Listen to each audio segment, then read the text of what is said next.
Hello and welcome to Gods and Politics. My name is Stinus. I'm the president of the Danish Atheist Society. For the past year, I've spent a great deal of my spare time on organizing this event, and also a great deal of time from my work, but please don't tell my boss. In case you don't know, putting together an international conference like this takes a lot of effort. It has been a lot of fun, but also a lot of work. I'm happy to see so many people turn up here today in this beautiful building known as the Black Diamond. Having the conference in the Royal Danish Library seemed like an obvious choice. We are surrounded by knowledge, and through this weekend, we will all learn a lot. If you just skim the list of talks we will cover over the next few days, you'll see we'll cover both biology and physics, sociology and philosophy, skepticism and human rights. This is going to be a great conference. However, I do understand that we have some tough competition. Apparently the Swedes have put on a royal wedding tomorrow, I guess just to annoy us. And I've also been told that there's some sort of sporting event going on at the moment. But from listening to my favorite podcast, The Skeptic's Guide to the Universe, I just learned recently, and now I'm quoting Dr. Stephen Novella, I learned that sports fans in general are more superstitious than non-sports fans. So I'm just saying, maybe we didn't lose that many potential guests anyway. As I said, I have spent a lot of time on this event over the past year. Of course, I've had a lot of help from all the volunteers. Without them, it wouldn't have been possible to put this together, so a big thanks to them. They're also all of them standing outside at the moment, but thank you.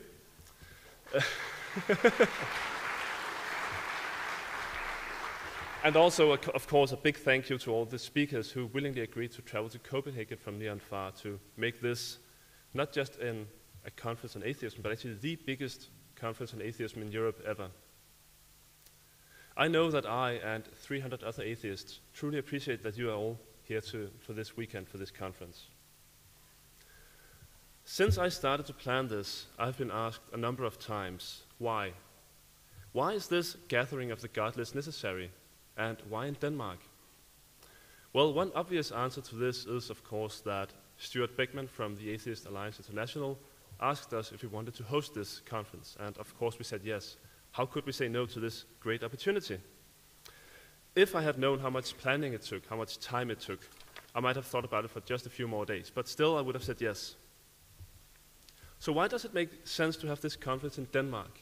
I mean, Denmark is pretty much a secular society. Danes are not that religious, so why does it matter? Well, it does matter for a number of reasons. In Denmark, we have a church that is directly supported by the state, a Protestant people's church, we call it.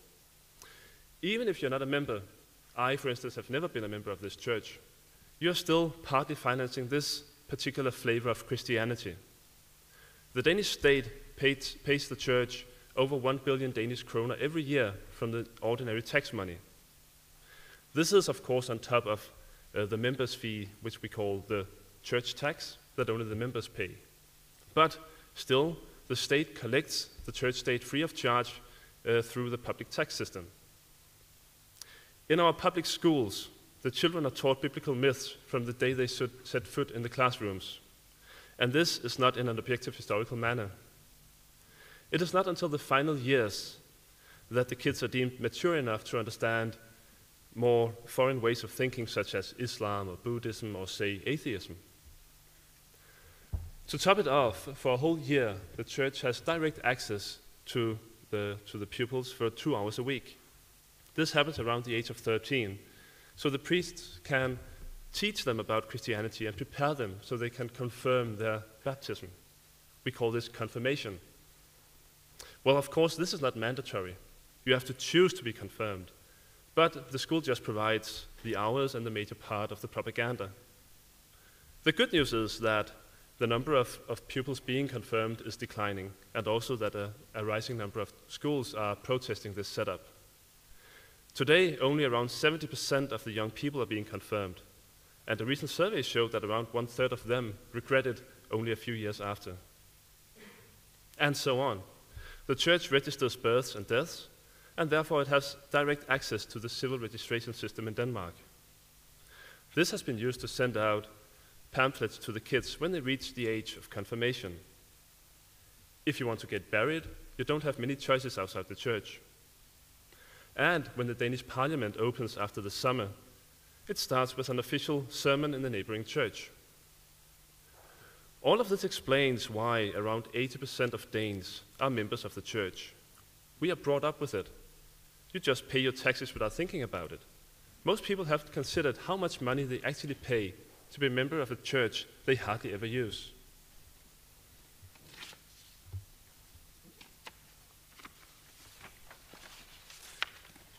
We should also be aware of the fringe phenomenon of creationism. This is still a very small group in Denmark, but they are growing and they are becoming more and more vocal. You only have to look to our neighbors like Sweden and Norway. They have it much worse than we do. But even so, we do have our share of creationist crackpots in Denmark, most with a background in Christianity, of course, but also Muslims and Hare Krishna monks are present. We even have, and I don't know how many of you Danes know this, but we even have a creationist sitting on what is called the Ethical Council, which is an advisory board to the government. So this is something we should keep an eye on before it grows into a real problem. And mind you, we are keeping an eye on this.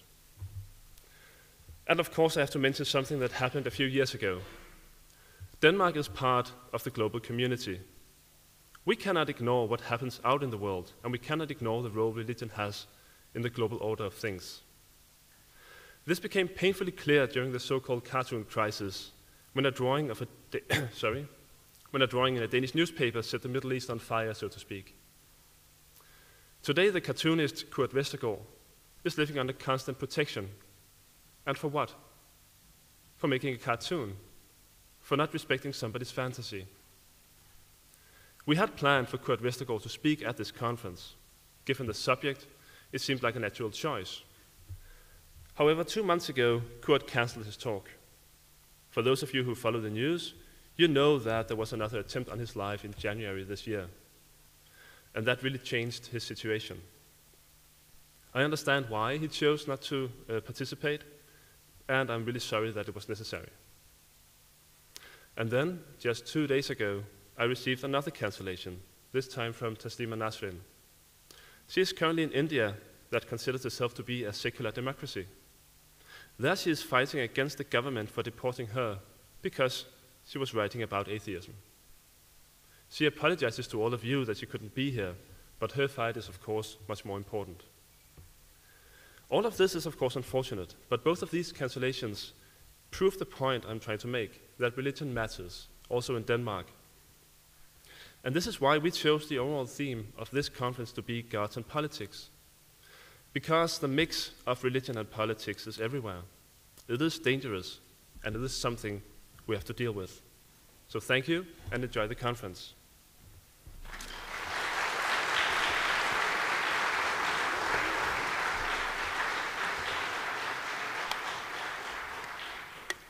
And now I was supposed to step down, and Stuart was supposed to step up here, but he missed his flight, so he's still in the US. So therefore I have to mention a few other things.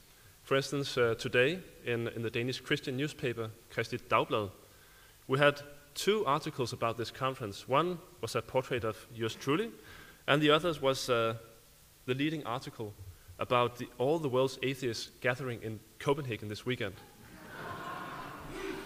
And just, I can see if only this much, it's not really anything to worry about. And he writes, and I have to quote this in English, of course, that we are welcome to meet in Denmark to discuss our unpoetic, limited, and increasingly intolerant view of life. So please feel welcome in Denmark, all of you.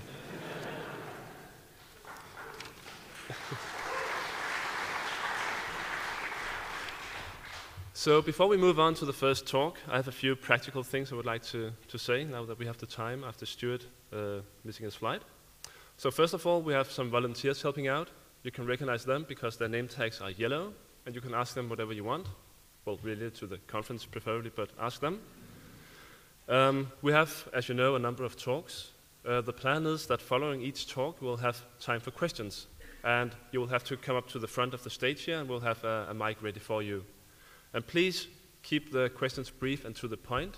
I know, we all know that you all appreciate all the speakers here, but you don't you don't have to tell all of them that you read all the books and you really appreciate what you're doing and all that. You can do that in the breaks. So please keep the questions short so we have time for the answers as well. Also, this is in the program, but just to let you know, this is what is called Dronningesalen, the Queen's Hall. This is where the major part of the talks will take place. We also tomorrow have a smaller room upstairs called Blixen. We can guide you to that. We also have an exhibition, or we don't, but the library has an exhibition in the basement, and you're all welcome to go there. If you have your name tag on, you can freely go down there and see those. There are 2 exhibitions on at the moment. And then, as I just said, we had a cancellation from Taslima Nasrin. This also means that we had to change the program. And of course, I didn't have time to change the printed version, so that is wrong, obviously. So what we have done, and I'll try to put this on the internet as well, is to move Michael Nugent from Ireland. I don't know where he is right now. He will talk about the blasphemy laws. He will be moved to Sunday in Taslima's spot. And then we have a very kind speaker stepping in to take up the free time on Saturday, Per Bilde, who will talk about Christianity and the criticism of Christianity. Thank you for doing this on such short notice.